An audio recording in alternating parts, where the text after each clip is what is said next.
All right, I think I'll get started now. So what's up, guys? Thank you guys for tuning in.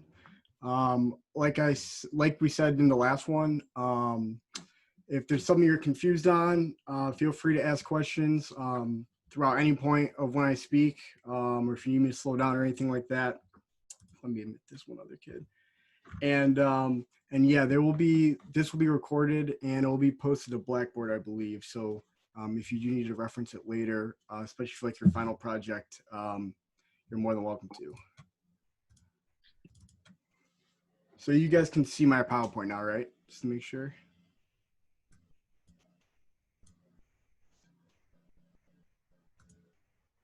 Um, so, or yeah, Dr. Sands, can you see the PowerPoint? Yes, Yeah. sorry, I was just unmuting. Yeah, I can see it. Yeah, it looks very clear and good. All right, cool. Thank you.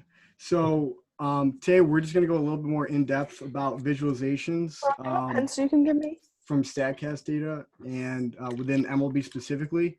And within this, I did a little mini project that you guys can use as a reference for your final projects, because I know you guys have presentations later today. This can help you for the future.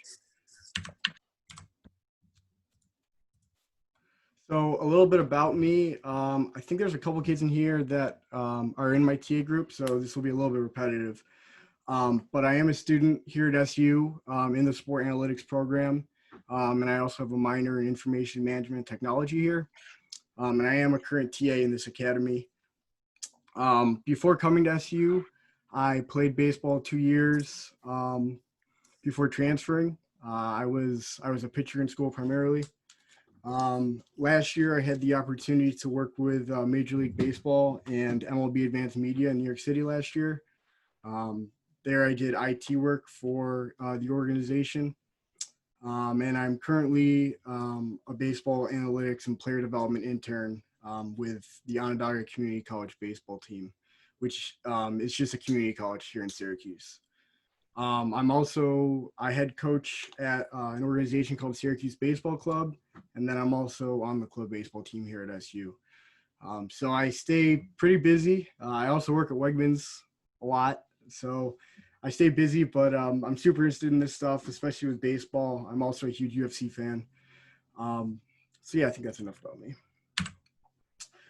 So some of the visualizations that we've seen so far, primarily the first thing that would come to our mind is probably Tableau, because that's what Tableau is used for. That's what we've used this past week so far. And that includes MLB pitch charts as well as the pitch effects charts. That's what PFX stands for. That was the movement charts that we did yesterday. And as well on Monday, we worked with bar graphs with the NBA to determine which team was the luckiest and which team was the unluckiest. Also, in Microsoft Excel, sorry, in Microsoft Excel, we did a little bit of visualizations as well. We did create scatter plots with the NBA, as well as some bar graphs. And then we also did some conditional formatting and pivot tables. And these might not be your traditional idea of what a visualization actually is. But in my opinion, especially conditional formatting is an example of visualization, because it makes the data, you can see conclusions from the data a lot easier with conditional formatting as well as a pivot table. And we can also use R, which was our coding language in the second week. We can use that to create visualizations as well. We just haven't done that, but it is possible within the application. So let's see some more ways that we can utilize visualizations in projects. So Baseball Savant is a website. It's one of the top analytical-based websites for Major League Baseball. It also, I believe, owns the rights to StatCast. Well, MLB owns the rights to StatCast, but they have all the data there. If you guys don't know what StatCast actually is, it's essentially the technology that is used for every pitch within the MLB to track velocity, spin rate, where the ball lands, even things like where the people on defense move, how far they move to catch a ball, how fast they run, how hard balls are hit off the bat. All that stuff comes from StatCast. And it's super valuable information for us, especially in this program, because we can use it to draw analysis and make conclusions. It was created by a guy named Darren Willman. I had the chance to meet Darren Willman during my internship in New York City, and I got to talk with him a little bit. He's a super interesting guy. I believe he now is an employee under MLB as well. But Baseball Savant, the website, it includes things like game feeds, daily matchups, statistics, leaderboards, and other visuals. And it's an extremely popular website where data can be scraped for analysis, which is where we got our StatCast data from yesterday's exercise. So I'm going to show you guys real quick, just a little rundown of Savant in case your TAs haven't shown you yet. You can see Savant, correct? I'm going to assume so. So on the top here, we see. Yeah, we can see that. I'm sorry. Right, cool. You can see the different options for different areas you want to go on the website. There's some really good articles that go in depth about different analytical things on the front page. But you can see the daily matchups of probable pitchers for the upcoming games. Because we're not in season, they won't show yet, so I can't really show you guys those features. But we can look at the top statistics for, let's say, 2019 batters. And if you go to any other website, like I know when I was in high school, I would use ESPN to look up stats. And you won't see, well, you might now, but you won't see these advanced statistics that Savant has to offer, like barrel percentage, which is just how often the player makes contact, like good hard contact with the barrel of their bat. We see this page right here is measured by xwOBA, or expected weighted on base average, and it's descending. So we see Mike Trout was the leader in 2019. But within this leaderboard, you have the ability to add different statistics as well. So if you wanted to maybe compare home runs with xwOBA, you could just add that into this data set, and you could click download CSV, and immediately you're going to have this data set ready to analyze. So it's super convenient. It's really nice, and that way you don't have to scrape any data.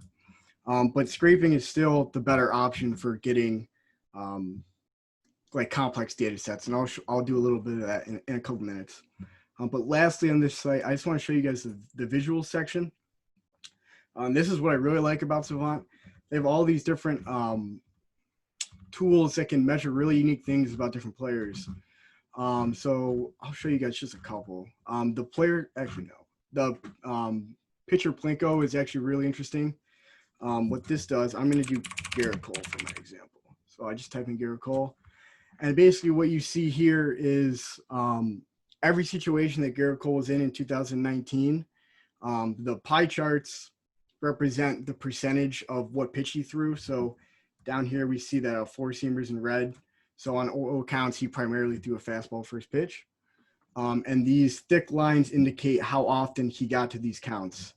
And one thing that makes pitchers special is the ability to throw strikes and throw strikes early in the count. That makes them more successful. And if you guys don't know, Garrett Cole is one of the top pitchers in the MLB. And one of the reasons is you can see he gets to an 0-1 count way more than he gets to a 1-0 count. And he rarely ever gets to a 3-0 count. And that's just one aspect that could make a pitcher special. So I'll show you guys one other visual. The visual pitcher report's really cool too. I'm going to do Garrett Cole again. What you'll see in this one is a complete overview of the pitcher, and it uses a lot of similar things that we did from Tableau yesterday. So this is just a little introduction. It shows his different pitches and how many times he threw them last year. So he threw a four-seam fastball 51.6% of the time last year. And then, as you can see, this is very similar to the Tableau exercise we did yesterday. This is the location of all his pitches from 2019, color-coded by each individual pitch type. And then it breaks it down into individual pitches, just like we kind of did with the hover animation. So you can see the different pitches there. But then you can also see the PFX, or the pitcher effects of each movement, which we also did. The only difference is this is broken down by inches. Ours was broken down by feet. But it's the same concept, super similar, and it breaks it down just like we could do last time as well. So yeah, that's just a quick rundown of Savant. There's so much more you can do on this website, but I'll leave it there for now. Let's see. Yeah. So how do we actually get our data? I just showed you guys how we could download a CSV file, but if you guys have been listening to the asynchronous videos from Dr. Ehrlich, he explains how we scrape data from websites to give you guys a big sheet to work with. Now, what does scraping really mean? Scraping is pretty much, you're just extracting data from a website and making it into a file that you can analyze and make conclusions from. This can be done within R, which, like I said before, is what we used last week.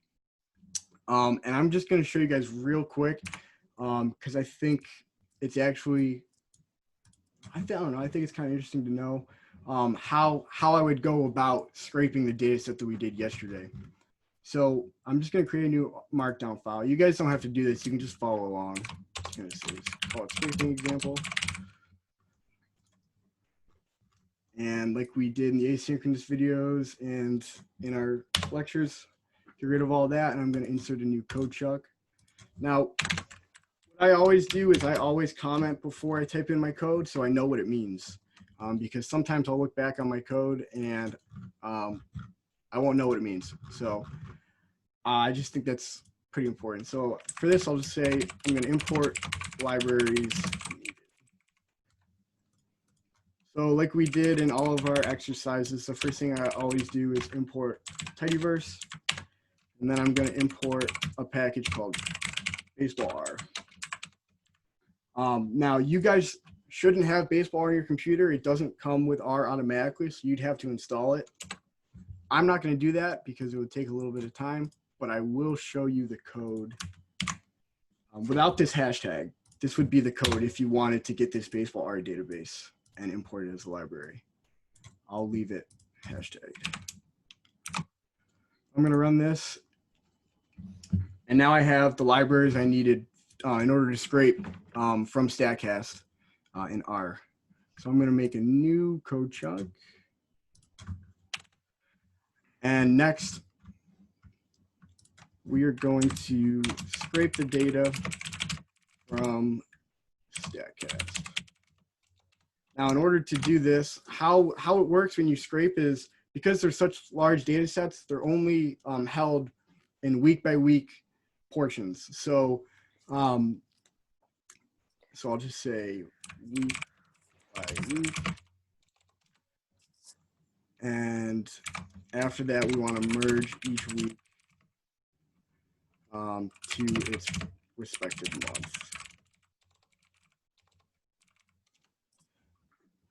And then once all the months are done, we can merge them all the months together and make one major data set. So I'll show you guys what that kind of looks like real quick.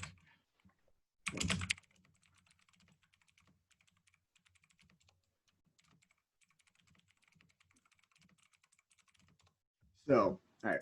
So the first month of every baseball season, typically, not including this year, is April. I'm just going to call that hashtag April. And I'm going to make a new variable and call it April 2019 underscore week 1. And the function we would use to scrape from StatCast. Once you type in scrape, you'll already see the option. It's going to be scrape underscore StatCast underscore savant batter all. So it'd be this one right here. And then what you put in these parentheses are just the week that you want it to get scraped. So I'm going to type 2019 April the 1st with a comma, and then another set of quotes. 2019 for this. This is from April 1st to April 7th. Now, if I was to do this, I would do this for each week for the month of April. It would look something like this. And then I would run this. And this would essentially get all the plays, all the pitch-by-pitch data, like we saw yesterday, from the month of April. Now, this will take a little bit to load, especially if you have a weaker computer. that's why we give it to you in the first place. But if you guys see right here, we see April 2019 week 1. I'm just going to click on this, and it might not let me show. Oh, there it goes.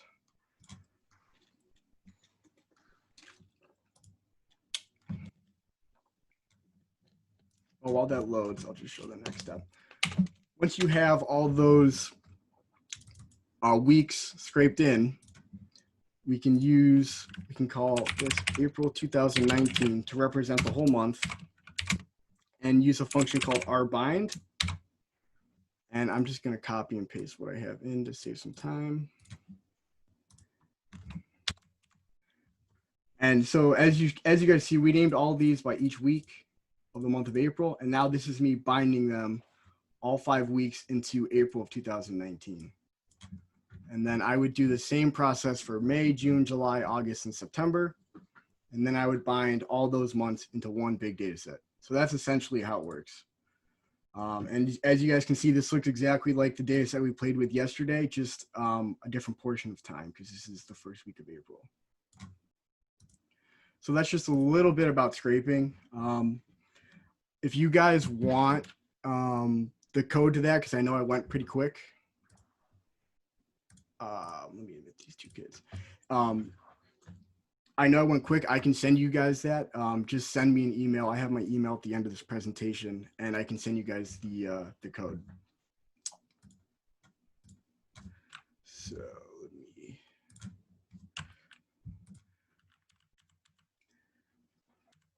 All right. So now I'm going to walk you guys through just an example of a project that I would use or that I would do using multiple different types of visualizations. For like a final project. My project's going to be on J.A. Happ. He's currently a left-handed pitcher for the New York Yankees. I'm a Yankees fan, so that's kind of why I picked him. It just interests me. That's the nice thing about this program is you have the freedom and the ability to do stuff like that for your final projects.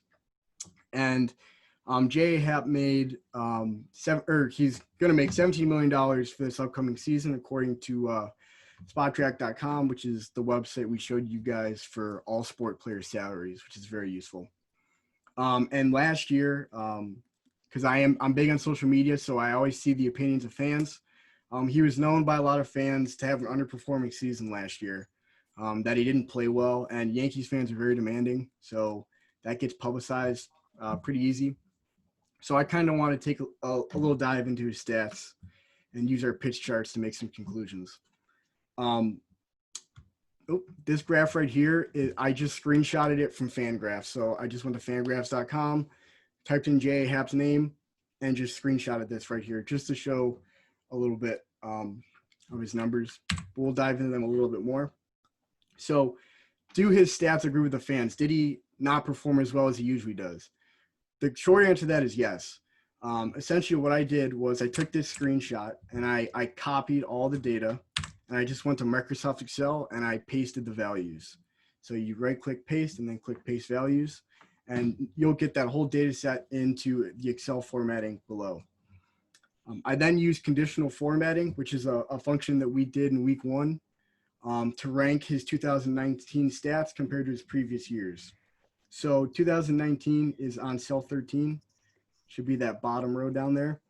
And anything in blue is, the bluer it is, the worse he did in 2019 compared to his previous year's numbers. So if we look, he had a 1.9 home run per 9 innings, which means he gave up on average almost 2 home runs every 9 innings pitched. He gave up 18.3% home runs per fastball. So that's pretty close to 20%, right? So that's like saying every 5 fastballs that I threw, I gave up a home run. That's not good. That's really bad. And we see some other numbers that are in the blue as well. So last year, Happ had a career worst in home runs per 9 innings, home runs per fastball, which we just explained those two, ERA, FIP, and xFIP. And what FIP is, it's called, stands for fielding independent pitching. And this basically takes into account if every team, So it's essentially ERA, but everyone on defense, you could have a really bad defense and that could affect your ERA. That's kind of what FIP does. It takes away it pretends that everyone has the same infielders. And then XFIP does the same thing, except it takes into consideration what ballpark you play at, because some ballpark, like Yankee Stadium's a small ballpark. It's easier to hit home runs where they could be pop flies in other stadiums and stuff like that. He also had poor numbers with his in WAR, in ground ball percentage, and strikeouts per 9. So just by looking at this, I kind of made a little conclusion here. J.A. Happ gives up a lot of home runs, or he gave up a lot of home runs last year, especially off his fastball. And teams were able to have more success in general, regardless of the ballpark or defensive players behind him. That last part, regardless of the ballpark or defensive players behind him, that represents his FIP and XFIP numbers. Because if we look back down here, he had career lows in FIP and XFIP. So regardless of the defense behind him, he still struggled. And regardless that he played at a short stadium, it didn't help him in any way. So where did Happ go wrong, right? What is he doing for his stats to have such a decline this year? One quick answer someone could say is just his age. He's getting older, but I think there's kind of more reason to that. So the first thing I did was I went to Baseball Savant, and I'll show you guys shortly how I did it. But I looked at his pitch distribution, which is essentially what pitches he throws and how often he throws them. And in 2019, he threw fastballs 50% of the time. And every season since he joined, since he got the MLB, he's thrown fastballs at least 50% of the time. And he's got up to 65% of the time in some seasons. So after seeing that, a hypothesis I made was J.A. Happ has consistently thrown too many fastballs, resulting in teams having more success offensively. If we look at these two graphs, on the left, we see his pitch distribution. We can see how hard he throws his 4 pitches. He throws primarily a fastball, slider, changeup, and curveball with their respective speeds. And then this chart on the right just shows his pitch percentage by each season. So the red is his fastball. And each year, he blatantly throws his fastball more than any other pitch by a pretty good margin. I'm going to show you guys how to find those. So I just went to –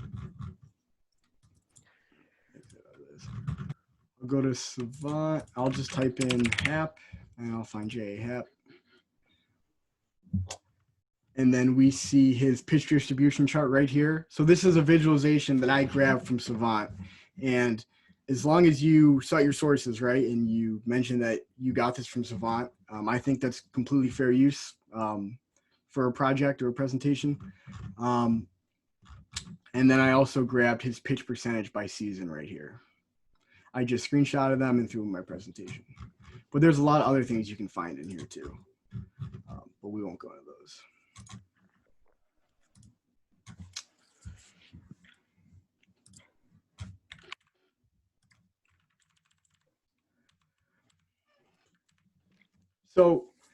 So I'm going to go back one more second just to reiterate that he threw fastballs around 50% of the time, and every single year he's never gone below 50%.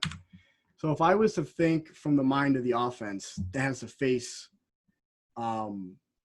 J.A. Happ, this is kind of the thought process that I would go through. If I was the manager of a Major League Ball club and my team was set to face J.A. Happ later in the day, based off these stats, I'd tell my offensive players to sit on the off-speed pitches and wait for a fastball. Since J.A. Happ hasn't thrown less than 50% of fastballs per year, in theory, we should expect our batters to see a fastball at least every other pitch. And this gives our offense an advantage because we can predict what pitch is coming, or if we can predict what pitch is coming, we should have more success in scoring runs and winning games. It's a lot easier to hit a pitch that you know is coming compared to a pitch that you don't know is coming. A good example is the Astros scandal that happened last year with stealing signs and them having outrageous offensive numbers. Could very well be because they were stealing signs. They knew what pitches were coming. Here's just a video I grabbed from Savant. Savant, you can, when you look up a player, you can click a random video based off like a variable. So I did show me a random video from 2019 of J.A. Happ giving up a home run.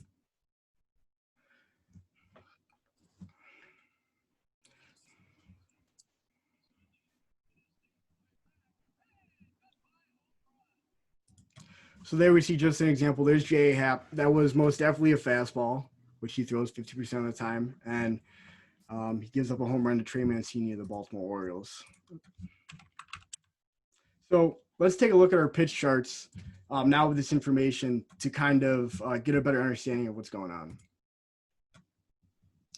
So I showed my TA group this. I'm assuming all the other TA groups probably didn't because it wasn't required. But anything you do in Tableau, you can post it publicly onto a server. It's completely free. So if you did want to show your work and post it online to show your friends, you can do that. So that's just what I did here. I'm going to go to J.A. Happ. And we're going to see his strike zone pitch chart as well as his pitch movement chart. Just to recap, in the strike zone chart, blue is a called ball by the umpire. Orange is either a called strike by the umpire or the batter swung and miss. And the red is a ball was put into play. Hi, Boo. Now, if we highlight certain sections, we can kind of make different conclusions. The first thing I'm going to do is I want to look at his fastballs. Because he throws a fastball 50% of the time, I kind of want to see what's going on with it. So we look here, and obviously we see a lot of balls or strikes in the zone, and we see a lot of balls outside of the zone. But what I want to see specifically is the strikes that are outside of the zone. So I can just select this S and it'll filter just those. And as we can see, J.A. Happ doesn't get a lot of called strikes or swing and misses on fastballs that are low, fastballs on the left part of the zone or the right part of the zone. Primarily, he gets called strikes or swing and misses on fastballs that are in the top of the zone. So that's a good piece of information to know. I started to look at some of his other off-speed pitches, like his changeup. And here's his changeup and also his two-seam. And if you look, what Happ does with both these two pitches is he primarily throws it in the same spot, right? If we look at the two-seam, if we look at the changeup, we see a lot of pitches are in this low outside corner if there was a right-handed batter, because this is the view of a catcher. He tends to aim for that spot every time he throws these pitches. So not only is he throwing fastballs 50% of the time, but when he throws two of his other four pitches, he's trying to locate in the same spot almost every single time.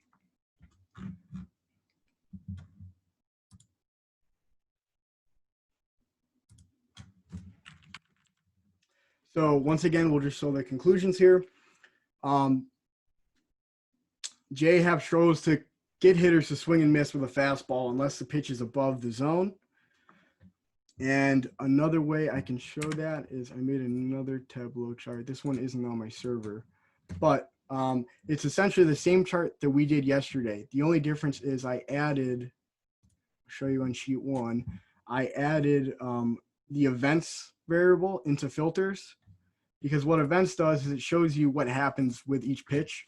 So say I want to see all the strikeouts that J.A. Happ had from last year. Now we can see all the strikeouts. They're color coordinated and shaped by the pitch. So a green or an orange square is a four-seam fastball. And as we can see, he did get a lot of strikeouts from fastballs up in the zone, but really nowhere else. If we look at home runs, these are all the home runs Happ gave up last year. I'm just eyeballing, but it looks like at least 75% of the home runs he gave up were off fastballs, right? So he's throwing fastballs 50% of the time. Majority of the home runs he gives up are off fastballs, hence why his home run per fastball rating is so high. So this is all good information to know to make a conclusion.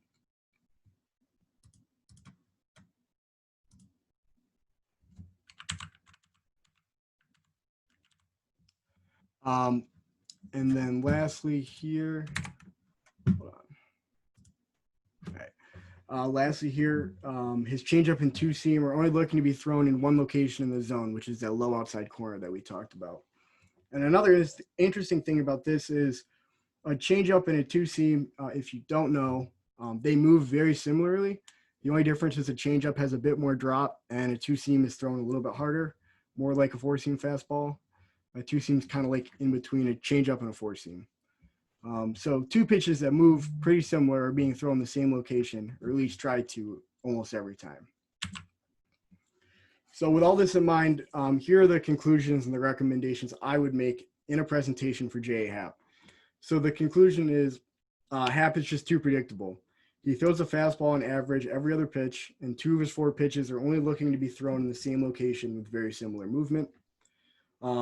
A team that has a smart offensive mind could pick up these patterns before a game just by using public knowledge, like from Baseball Savant, and prepare themselves accordingly when facing Happ on the mound, which could give them a slight edge. Some recommendations I would give to Happ if I was to work for the Yankees in a situation like this is I would encourage him to mix up pitches more often and not to rely on his fastball as much. Especially since his fastball is only sitting around 92 miles per hour. So he really doesn't throw that hard compared to league average. And then I would also utilize his changeup and two seam in different parts of the zone to keep batters guessing. And also work on developing his curveball. Because real quick, we'll look at his curveball. I forgot to show that. So his curveball, he didn't throw many times for a reason, and that's because it wasn't very good. If we look at a typical pitch, let's say we look at the changeup, and we look at the pitch movement, it's all clustered in pretty much one area. So he has good control over his changeup. He knows how it's going to move. If we go to his curveball, he clearly has no control, right? I mean, maybe a little bit in this area, which is about the standard drop for a curveball, but he's got a decent amount of outliers for a small sample size. So he clearly wasn't able to control his curveball last year. So if he was able to do that, that might help him out as well. It's just another pitch in his arsenal. And then lastly, so throughout that mini presentation right there that I gave on J.A. Happ, we had a total of 9 different visualizations I used to kind of get my point across. And that's why visualizations are super useful. And then lastly, I'm just going to show you guys a couple other projects that use visualizations to analyze baseball data. I won't go in too deep a detail with others or with these, but this is a mini project I did, I think, last year, just kind of like in my free time. I was looking at players that get strikeouts or pitchers that get strikeouts compared to pitchers that get ground balls. And if we look on the x-axis, we see the average strikeout percentage. And then on the y-axis is average ground ball percentage. Now, these gray lines right here in between 0.2 and 0.21 on the X and 0.4 and 0.45 on the Y, that is the league average ground ball percentage and strikeout percentage. On the X-axis, everything shaded in gray is considered an excellent strikeout percentage for a pitcher, according to Fangraphs, which is obviously a very reliable source. And then on the Y-axis, anything in the yellow is considered a high ground or a really good ground ball percentage. The pitcher is able to get a lot of ground balls.